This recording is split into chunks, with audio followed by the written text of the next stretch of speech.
Have you ever had that moment of panic in your kosher kitchen, realizing something non-kosher accidentally touched a kosher item or surface?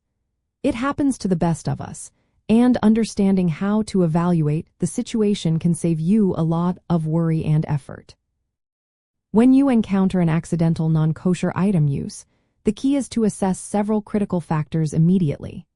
These include the type of non-kosher item involved, the material of the kosher utensil or surface, the temperature at the time of contact, and the ratio of kosher to non-kosher substance.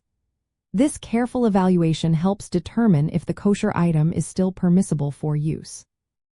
The evaluation process is rooted in fundamental principles of kashrut, or Jewish dietary laws, that focus on the transfer of taste.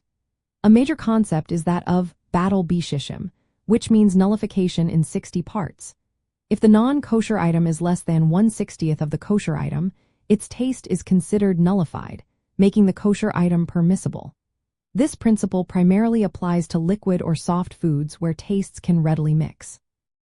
Another vital principle is nats bar nats, or a secondary non-kosher taste. This means a non-kosher taste that has been absorbed into a utensil might not transfer a forbidden taste to kosher food with the same potency as a direct contact. We also consider if the utensil was a klai rishon, a first vessel directly on the heat, which absorbs and transfers taste more strongly than a klai sheni, a second vessel not directly on the heat.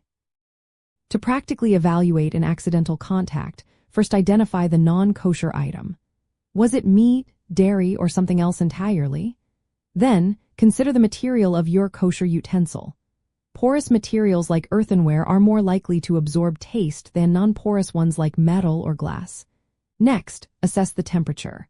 Hot contact is much more problematic than cold contact, as heat facilitates the transfer of taste. Was it hot enough to be considered yad soldet bo, meaning too hot to touch? Finally, consider the time and quantity.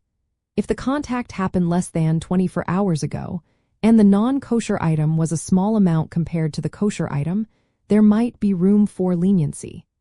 For solid non-kosher items, like a piece of non-kosher bread touching a hot pan, we consider the immediate surface area that was touched, rather than the entire pan. This concept is sometimes referred to as davar gush, indicating a solid item capable of transferring taste. Understanding these principles empowers you to make informed decisions and uphold kashrut with confidence.